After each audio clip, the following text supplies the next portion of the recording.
All right, you're coming to Soundwave, Frédéric. I want to say, are you guys looking forward to it? Yes, we are actually. Like I was saying in the interview before, I love playing Australia. I think people are like super nice, and the weather is nice. Everything is nice.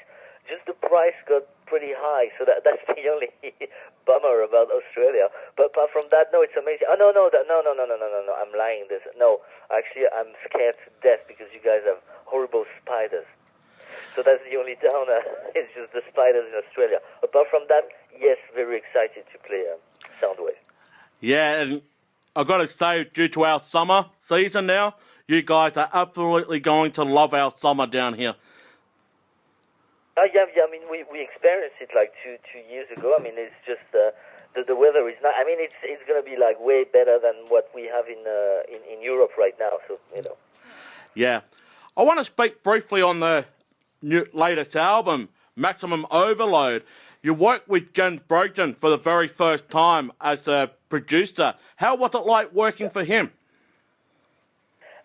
Well, okay, just hold on 2 seconds. I need to just stop the music that is playing in my room. So hold on 1 sec. Yeah.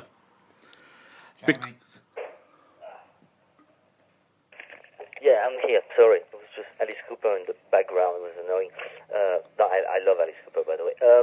Jens Brogden, it went super well because as far as I'm concerned, Jens and I have the same background when it comes to music. He likes darker stuff. You know, he likes, obviously he's been working with Opeth, Amon Amarth, Soilwork, and so it was great to work with him because I've been part of the production team on the previous album, The Power Within, but sometimes it was just like me against Sam and Herman, who do have the same vision when it comes to music, which is like, you know, very power metal, happy chords. So sometimes I was just like, it's not fair. But this time, at least, you know, it was just like 2 against 2, and and that apart, Jens has a very good ear when it comes to music, and he just like pushed us to do something good. So we're definitely happy to have been working with him, and I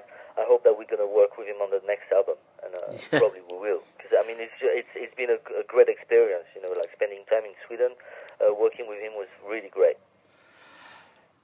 Dave McIntosh to play the drums on the album, but he recently just left the band. But in comes G. Alonso. I want to ask, how was the transition for G coming into the band, and now that you're coming to Soundwave, is he looking forward to it as well? So G. Anzalone, that's the name.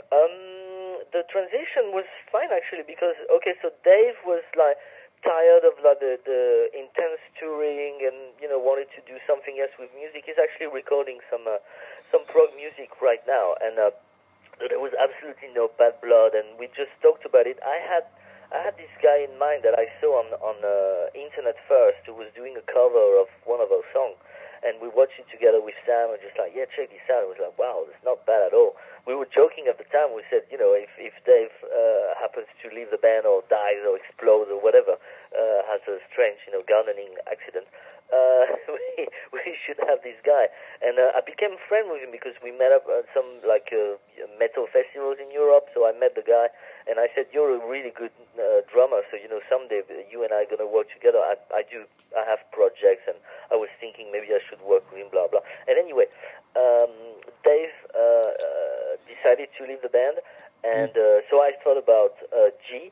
But we also asked Dave, I said, well, is there anyone that you would recommend to us? And he actually mentioned G as well, because he met him as well. So everybody was very happy, and it just went well. We did a few rehearsal / audition with him, and we just looked at each other with Sam, we're just like, yep, that's the one, it's good. And G's never been to Australia, and he's excited to play there. And we already done like a lot of gigs together, and everything's fine. So so that's good, and we're happy that we can't wait for Australian fans to see how good he is.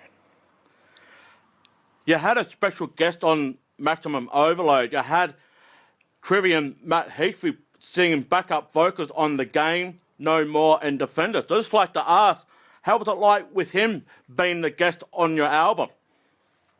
How did that happen? Yeah.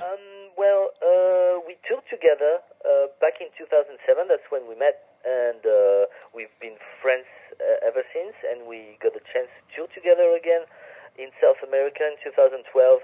And you know, we've got each other's number. I know he's got also like Herman.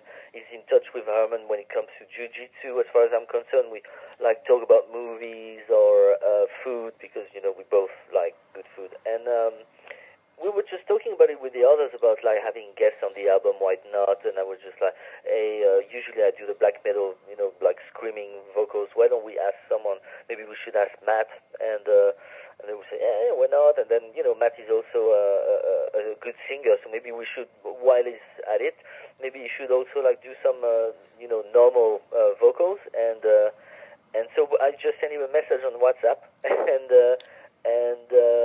yeah, just like 2 days after, he sent us like the vocal lines for these 3 songs. He said, oh yeah, I've done a bit more here and there and blah blah.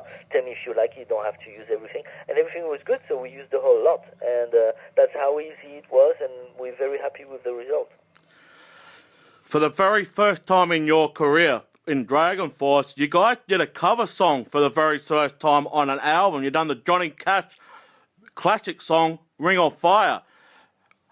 Whose idea was to do a cover song on the album? That came actually from our manager, who mentioned the idea, because we always said, oh, fuck that, we're never going to do a cover, because we had like the idea of doing cover, like doing the Trooper, Master of Puppets, you know. It's good, you know, and bands have done that and they've done it well, but for us, we never thought we never saw what was good about it for us. And our manager said, well, you guys maybe should do a cover, but like from a band, and try to make it your own, you know, your own style. Just hey, why not? You know, that's challenge accepted. And so we wrote down a few ideas, and Sam came up with the idea of like doing Ring of Fire, and he actually had a demo, and we did listen to it. It was just like, yeah, okay, perfect. And it does sound like because if you don't know the original song, you could like easily think that's just one of our songs, which is the good idea. A lot of people reacted like quite negatively about it. Like there was a lot of negativity and hatred on internet. But we played that song when we were in on the UK tour, and the kids loved it. They had like probably like maybe almost the best response of the evening each time we played it. So it's kind of funny to read on the internet. People just like, oh, Johnny Cash, if he was still alive, would hate it. Oh, this is horrible. Oh, you guys, you know, butchered the song. Turns out it was just like a winner when we played it on stage. So, you know, kind of funny. For those that want to pick up a bass guitar or a guitar in general, do you think transpiring into the speed of the playing that you guys do you find it hard when you're starting to learn the new material? To find it hard? No, I guess we just used to play fast. So it's kind of okay, really. We just that's what we come up with. Like we actually like the game is like the fastest we wrote. I was sitting with Sam and we're just like, you know, people say we're fast, but when we listen to because we like Sepultura, Slayer, and you know they have those fast thrash songs, and we were just like, so I took a metronome that you can tap, so you can find the actual speed. And we were listening to a song of Beneath the Remains or Arise, I don't remember, and just like tick tick tick tick tick tick tick tick, and it was like 238 or something like that, and we're just like, all right, okay, well let's go, challenge accepted again. Let's do a song about it, and that became the first single. So no, playing fast is obviously, you know, it's quite challenging because when you do a demo of the song, you just play like sort of crap, just like that'll do for now. And when you have to record the song, then sometimes the problems occur. They're like, oh fuck, it's not that easy to play. But we always manage to do it. The game, for example, I'm playing the rhythm guitar because I wrote the main riff, so I'm the one who suffered in studio playing it. But now they have to suffer live, so there you go. Yeah. On the deluxe edition of Maximum Overload, you have 5 bonus songs on that. Was that, for the fans, including myself, basically a present for the fans? Because I know the normal edition, it doesn't contain the bonus songs on it.